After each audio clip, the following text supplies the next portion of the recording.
أعوذ بالله من الشيطان الرجيم. بسم الله الرحمن الرحيم. السلام عليكم ورحمة الله تعالى وبركاته. الحمد لله رب العالمين، وبه نستعين على أمور الدنيا والدين، والصلاة والسلام على أشرف الأنبياء والمرسلين وعلى آله وصحبه أجمعين، أما بعد. Alhamdulillah, puji beserta syukur tak lupa juga kita panjatkan kehadirat Allah, penguasa langit dan bumi, atas berkat nikmat yang telah Allah berikan kepada kita semua, terutama nikmat iman, nikmat kesehatan, dan juga nikmat kesempatan selalu mengikuti perintahnya dan menjauhi larangannya.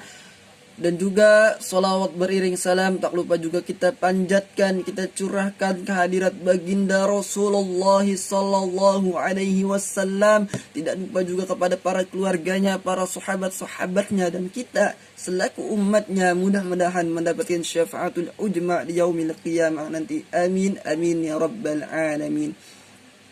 Saya di sini Haryan Syahadwi Prasetya akan melaksanakan tugas ujian praktik saya mengenai pidato ataupun ceramah mengenai bagaimana Islam menyikapi pandemi virus COVID-19 ini. Yang terhormat sebelumnya Bapak Ramdhani SAG selaku wali kelas saya dan juga guru bahasa Indonesia yang memberikan tugas suprak saya.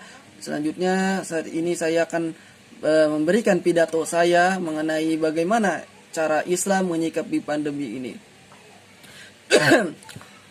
Dengan bertambahnya orang yang terjangkit virus corona COVID-19 ini, semakin hari semakin menegangkan dan juga cukup menakutkan. Sudah tentu membuat sebagian besar umat Islam merasa cemas dan gelisah akan pandemi COVID-19 ini. Namun demikian, sebagai umat beragama, pandemi COVID-19 justru menjadi peluang mendulang berbagai amal utama.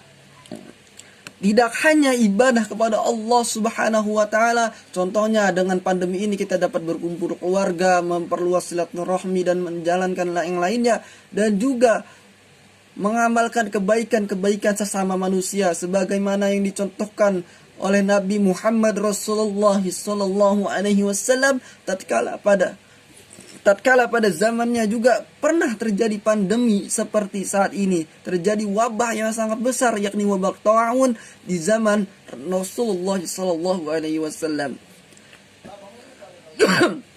Maka dari itu Rasulullah pun berdasarkan catatan sejarah pernah ada wabah penyakit pada masa zaman Rasulullah sallallahu alaihi wasallam. Meskipun namanya bukan COVID-19 kalau zaman Nabi Muhammad Rasulullah sallallahu alaihi wasallam, yakni wabah pada masa itu juga cukup berbahaya dan juga sangat menular dengan cepat dari orang ke orang dan menyebabkan tidak sedikit orang terkena dampaknya yang cukup sangat parah tersebut.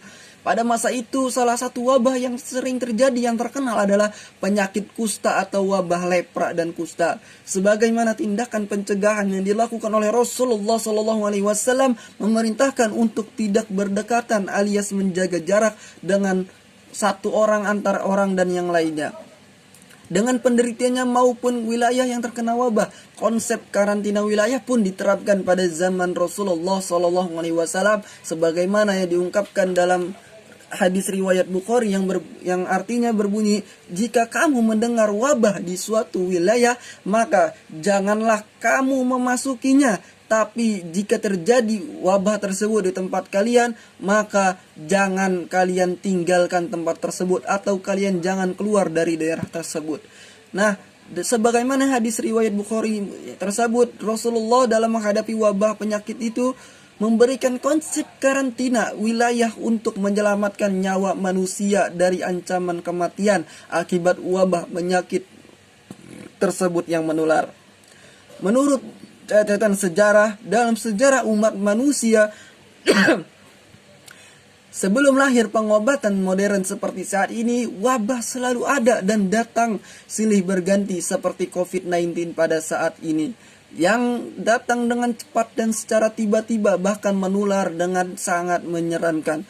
COVID-19 ini mencerminkan universalitas semesta dengan segala kekuatannya dan keadilannya, sekaligus memperlihatkan universalitas manusia dengan segala kelemahannya dan kezalimannya. Virus ini juga berperilaku adil, tidak pandang bulu siapapun orangnya akan mendapat virus tersebut jika tidak berhati-hati. Contoh pada masa saat ini, virus COVID-19 tidak pandang bulu, mau itu direktur, mau pejabat, mau presiden, mau kepala sekolah, mau kepala madrasah, mau guru, mau murid, mau pedagang, mau pelajar, semuanya tidak pandang bulu. Jika mereka tidak menjaga kebersihan, tidak patuh kepada konsep karantina wilayah yang dilakukan pada saat ini, maka orang tersebut dapat juga terkena virus COVID-19 tersebut. Maka dari itu, dengan mempertimbangkan status sosial, cukup dapat mengancam kehidupan orang-orang di sekitar kita. Bahkan orang yang miskin tambah miskin, orang yang dapat pekerjaan hingga dapat di PHK karena akibat pandemi COVID-19 seperti saat ini. Dan maka dari itu kita harus selalu menjaga kebersihan diri, kebersihan jiwa maupun yang lainnya untuk menghindari virus COVID-19. Dan juga selain akan merubah sikap keberagamaan, COVID-19 ini juga dapat membuat manusia terpecah menjadi dua kutub, yaitu kutub sehat dan juga kutub sakit. Dan boleh jadi virus ini pula yang akan merubah peta politik global. Oleh karena itu, negara yang kredibel pasca COVID-19 adalah negara yang mampu memberikan solusi medis yang fungsional dan efektif. Hal ini sekaligus menantang para ahli untuk melakukan penelitian dalam rangka ikhtiar untuk menyelamatkan nyawa manusia, tak terkecuali para ilmuwan Muslim untuk menemukan obat dari virus corona ataupun vaksin COVID-19 yang sudah banyak tersebar dan juga banyak dikonsumsi oleh masyarakat dunia. Demikian yang dapat saya sampaikan. Semoga apa yang saya sampaikan bisa dapat dicerna dengan baik.